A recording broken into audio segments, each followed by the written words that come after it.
Salut à tous, c'est Sylvain du podcast Au fait, c'est quoi? Bienvenue dans notre épisode 128. Le temps passe très vite et nous sommes dans une période de fête. On vous a parlé de Thanksgiving, on vous a parlé de calendrier de l'Avent. Mais qui dit fête dit cadeau, qui dit cadeau dit ambiance féerique et donc les marchés de Noël. J'adore les marchés de Noël et donc je me suis posé la question de l'historique de ces marchés. Mais au fait, Thierry, c'est quoi les marchés de Noël?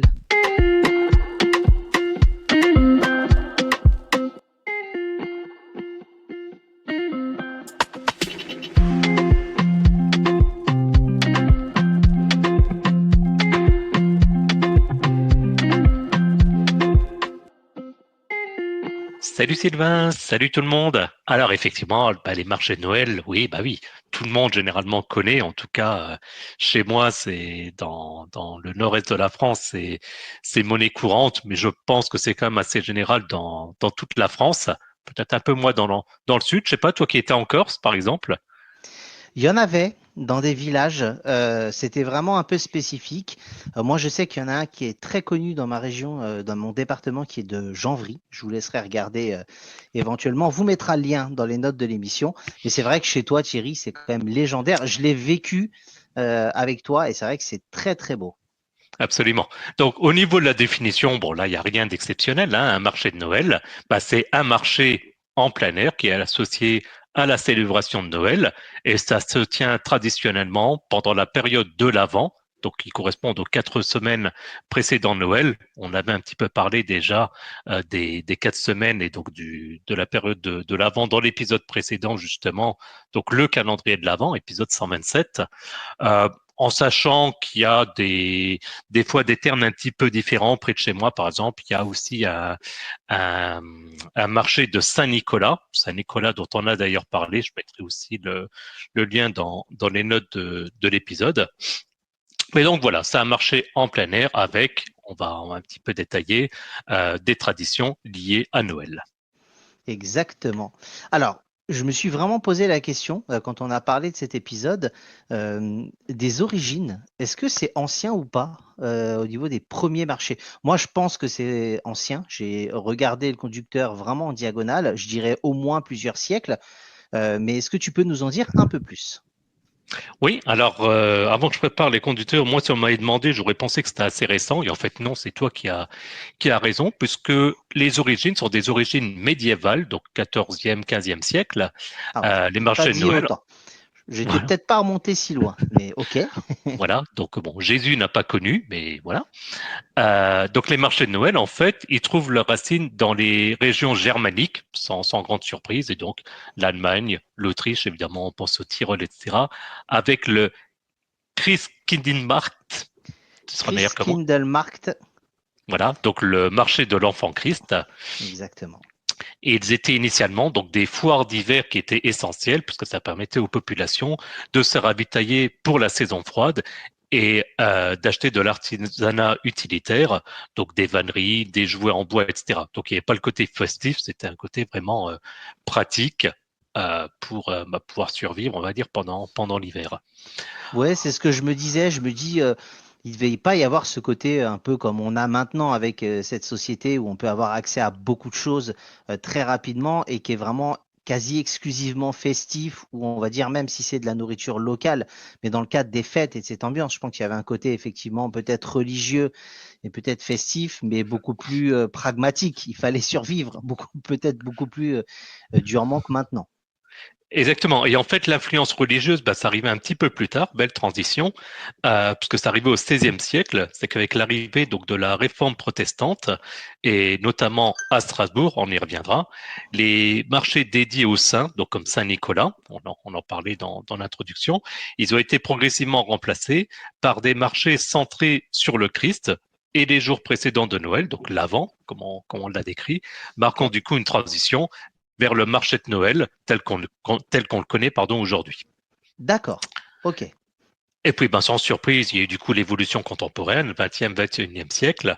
Ça rejoint exactement ce qu'on disait, hein. Après une période de déclin, les marchés ont connu un renouveau spectaculaire dans les années 90. Donc forcément avant, entre les différentes guerres et puis bon, les moyens, on va dire, techniques qui n'étaient pas ceux qu'on peut avoir aujourd'hui. Du coup, donc c'est devenu de vastes événements touristique s'étendant à des villes sans tradition historique, donc des villes qui n'avaient pas historiquement de marché de Noël et qui finalement en ont, et se caractérisent par une ambiance, comme tu disais, festive, commerciale très marquée, où l'accent est mis sur l'expérience sensorielle, pardon, mais aussi sensationnelle des fois. On y Ouais. reviendra, mais évidemment, le vin chaud, les illuminations, l'achat de cadeaux. Un exemple concret, c'est que tout près de chez moi, là où habitent mes parents, il y avait un petit marché de Noël, on va dire éphémère, puisque c'était que pour le soir en question. C'était vendredi dernier au moment où on enregistre l'épisode, et où, en fait, ils avaient fait ça pour célébrer, je mets des guillemets, l'allumage des illuminations de Noël. Ok. Ah, moi, je me souviens à côté de chez toi, hein, on peut citer, en tout cas en Lorraine, j'avais pris un bon petit vin chaud. On s'était baladé. Il y avait une ambiance. C'est vrai que moi, ça me fait rêver. Je suis peut-être un grand enfant, en tout cas encore, comme sûrement beaucoup de personnes, mais cette ambiance-là, je la trouve fantastique. Et justement, en parlant de cette ambiance, est-ce que tu peux décrire un petit peu plus? Mais quelle transition, tu C'est progresses de jour tout en un jour. travail. Non, mais c'est tout un travail. Là, vous vous dites, ouah, il y a une partie d'improvisé et puis une partie de conducteur. C'est quand même, voilà, il faut le savoir. Si on le dit pas, ça se verrait pas. Mais comme on le dit, voilà, parce que nous, on n'est pas comme ça, on dit Oui, quand on c'est ça. arnaque plus ou moins. Donc, le marché de Noël, bon, ça avant tout a lieu, en tout cas aujourd'hui, qui crée, donc, comme on disait, une atmosphère féerique et festive. Ça inclut les décorations. Bon, il est caractérisé par des chalets en bois décorés, de nombreuses guirlandes lumineuses, des sapins de Noël, des décorations typiques. Il y a aussi tout ce qui est produit. On y trouve une grande variété de produits liés aux fêtes, en particulier des articles artisanaux, donc des décorations, des jouets en bois, des bougies, des bijoux, etc. Des spécialités gastronomiques de saison, le pain chaud, on l'a dit, le pain d'épices, alors, on a tendance à dire les marrons chauds, bon, en l'occurrence les châtaignes, parce que je rappelle que les marrons ne sont pas comestibles, mais donc les châtaignes, ça c'est mon péché mignon.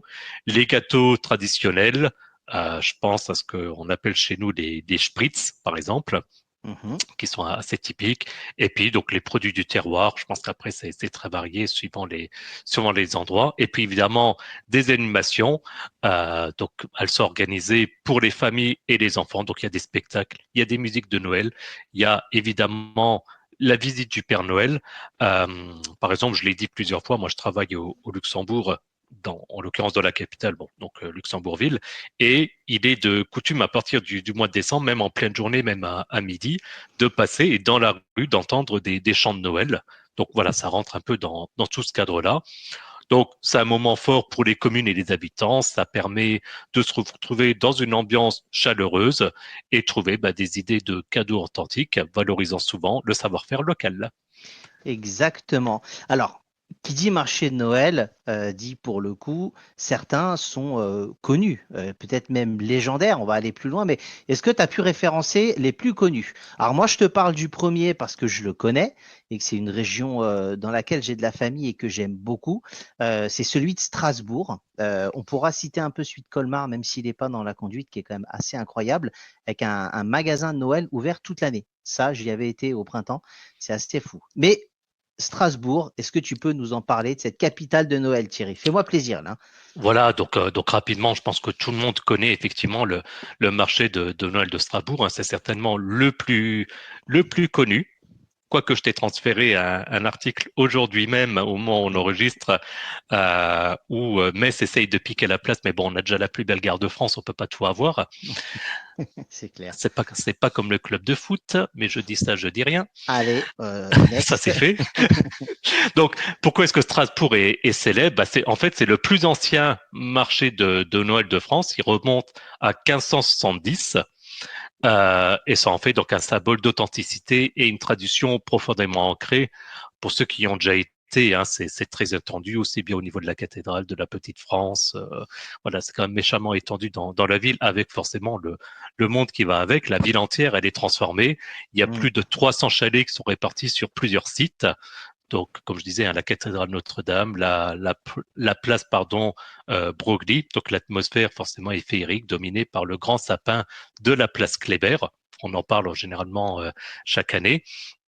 Et donc, forcément, c'est une histoire liée à l'Alsace et la concentration donc des marchés de Noël qui en fait une destination touristique majeure pour l'Avent. C'est pour ça que beaucoup de gens, et je salue tiens, Julien, mon collègue qui nous écoute et qui, cette année, je suis pas sûr, mais va régulièrement faire des tours en Alsace. Et quitte à rester en Alsace, effectivement, Colmar, avec ses fameuses maisons dans le centre-ville, de couleurs très vives, en bleu, en rouge, en jaune, en vert, etc., Ouais. avec une ambiance quelque part encore plus particulière. Souvent mise en avant. Alors le deuxième, Thierry, c'est celui dont la ville était connue pour un procès malheureusement légendaire dans le mauvais sens du terme, hein. Nuremberg, le Christkindlesmarkt, tu vois, mais moi c'est pas simple, hein. Tes souhaits? L'authentique. Alors Nuremberg, pourquoi Donc, il est célèbre? bah, en fait, bon, c'est sans doute le marché le plus traditionnel et le plus respecté d'Allemagne. L'existence, elle est documentée depuis le milieu du XVIe siècle et il est très strict sur les produits proposés. On voit le côté rigueur allemande, hein. Il y a pas tout et n'importe quoi. Au niveau de l'ambiance, bah, l'ouverture, elle est marquée par le prologue du Christkind. Donc, c'est une jeune fille qui est élue pour représenter l'enfant Jésus, pardon, sur le balcon de l'église Notre-Dame. Et les chalets en bois sont décorés de tissus à rayures rouges et blanches, créant l'image typique du petit village de bois et de tissus. Et du coup, il y a donc les Nürburger Lebkuchen. Et vraiment temps Lebkuchen, d'arrêter. ouais, pain Lebkuchen est d'épices. vraiment temps d'arrêter les trucs allemands parce que j'en peux plus. Je suis au bout de ma vie. Moi, je veux faire de l'anglais. Donc, effectivement, les pains d'épices de Nuremberg et les figures traditionnelles donc de l'ange d'or dont je te laisse donner le nom en allemand parce que j'en Roche peux toujours plus. Goldengel, donc l'ange Je te d'or. remercie.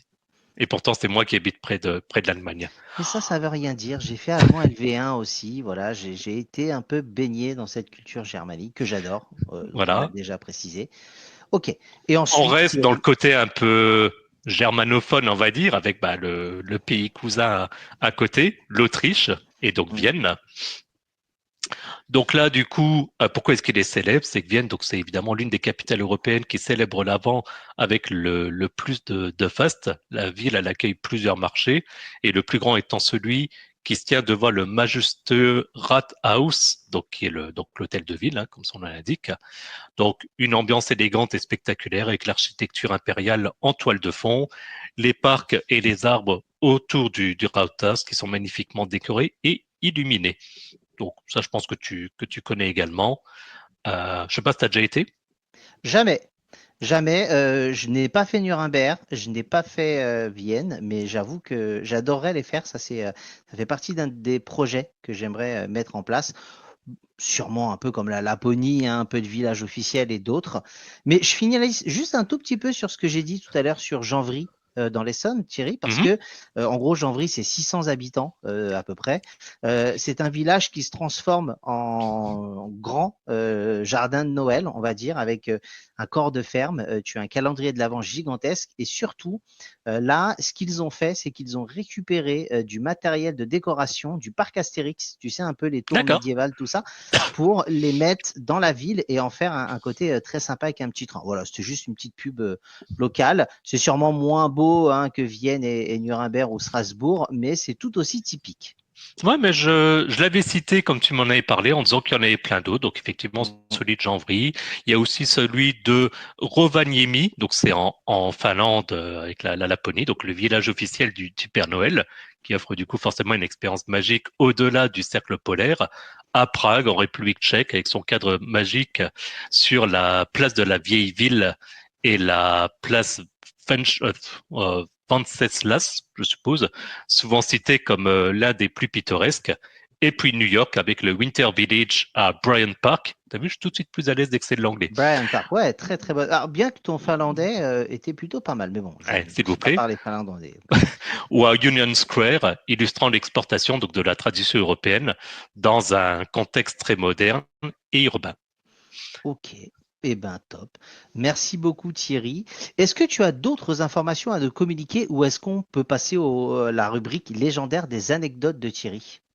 Eh ben non, on va passer aux anecdotes, alors qui correspondent aussi un petit peu à des informations, toujours pareil, mais du coup avec des marchés de Noël un petit peu particuliers. Après avoir fait de l'allemand, de l'anglais, du finlandais, on va s'attaquer à l'espagnol parce qu'on n'est pas comme ça. Donc je sais pas comment on dit, le Caganer catalan. Je parle Alors pas espagnol là, du j'ai tout. pas du tout, j'ai même pas fait espagnol à l'école parce que quand tu fais allemand Voilà, en première langue, tu es obligé de faire anglais en seconde langue. voilà. Bon, en tout cas, ceux qui connaissent trouveront certainement. Donc l'anecdote, c'est que si vous visitez un marché de Noël en Catalogne, donc en Espagne, vous trouverez dans la section des crèches une figurine très particulière. Donc ce que moi je dis Caganer, qui est littéralement le chieur. Voilà, c'est pas moi Mhm. qui l'ai inventé. Et en fait, il s'agit d'un petit personnage qui est accroupi, souvent caché dans un coin de la crèche, le pantalon baissé et en train de faire ses besoins. Traditionnellement, il est habillé en paysan catalan, mais on trouve aujourd'hui des caganers représentant des célébrités qui peuvent être des hommes politiques, des footballeurs, etc. Donc un petit côté un peu humoristique, un petit peu Lutin farceur, piquant, lutin farceur, voilà exactement. mais centré sur les besoins dans des crèches ou autres. Ok, très bien. On va retourner un petit peu en Allemagne, on va retourner à Nuremberg. T'en parlais, quand j'en parlais, je disais que c'était quand même très strict par rapport aux règles de ce qu'il peut y avoir comme produit vendu. C'est encore plus strict que ça, puisqu'en fait, il est réputé, donc, comme on disait, pour son authenticité et surtout, c'est l'un des rares marchés à appliquer des règles très strictes, donc non seulement sur les produits vendus, comme on l'a dit, mais aussi sur les visiteurs. C'est-à-dire qu'en fait, les chiens sont strictement interdits sur le marché de Nuremberg. Cette Ok. règle très ancienne, elle vise à garantir l'hygiène, étant donné la présence de nourriture, et à maintenir la sécurité dans les allées souvent bondées. Donc c'est une façon de souligner à quel point cette tradition est prise au sérieux en Allemagne. Quand on parle de Dutch Qualität, c'est pas pour rien. Ouais, ouais, ça rigole pas, hein. Il faut que ça soit carré et propre. Bon, nos amis les bêtes, hein, moi j'adore les chiens, donc peuvent aller dans d'autres marchés de Noël. Et pour finir, alors j'ai vu que tu parlais d'un marché souterrain aux Pays-Bas. Alors là, j'avoue que je suis curieux de voir ce que tu vas nous dire. Et surtout que celui-là, je l'ai fait. Je l'ai fait avec mon épouse. Ah, Je l'ai fait en 2017, me semble-t-il, 2016-2017. Donc c'est à ok. Valkenburg, aux Pays-Bas. C'est pas très loin de la frontière quand on vient du nord de la France, donc par le Luxembourg, par la Belgique, enfin le sud de la Belgique. Vous regarderez Ok. sur une carte. Et en fait, ces marchés de Noël, ils ne se tiennent pas en plein air, mais en fait dans d'anciennes grottes et des carrières souterraines. Et donc, du coup, on se promène parmi les chalets illuminés sous terre dans un réseau de grottes décorées de fresques, de sculptures et de milliers de lumières. Et donc, c'est une expérience unique en Europe, offrant une ambiance mystérieuse et un abri contre le froid de l'hiver, parce que forcément, il fait beaucoup moins froid et on ne risque pas de se prendre des rafales de vent. Ok. Eh ben écoute, j'avoue que ça doit être très sympa à faire. Je te crois sur parole, hein, en plus en disant que c'était très beau. Ben écoute, à voir. Merci beaucoup Thierry. Est-ce que tu as d'autres anecdotes, d'autres choses à rajouter ou est-ce qu'on peut passer au générique pour les différentes infos complémentaires? Non, on peut passer au générique.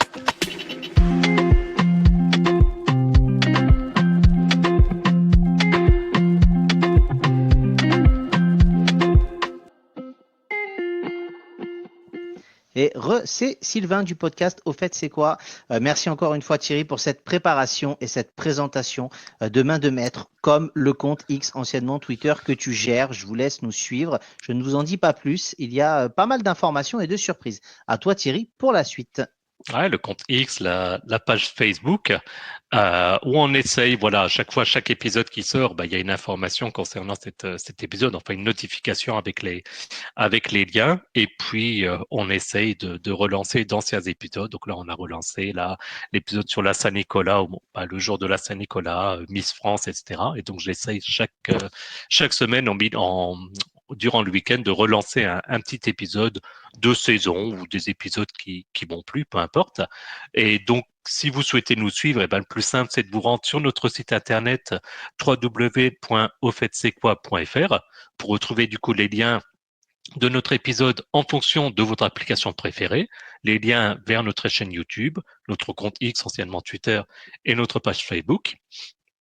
Et puis également, pensez à consulter les notes de l'épisode qui vont évoluer d'ailleurs, je vous le dis, dans les semaines, mois à venir, avec des informations un peu plus complètes, j'y reviendrai peut-être. Mais en tout cas, au moment où on se parle, et dans tous les cas, vous pourrez obtenir les liens vers notre page Buy Me a Coffee si vous souhaitez nous soutenir financièrement, nous payer l'équivalent d'un petit café ou d'un petit vin chaud à consommer avec modération, mais dans un marché de Noël, c'est toujours sympa.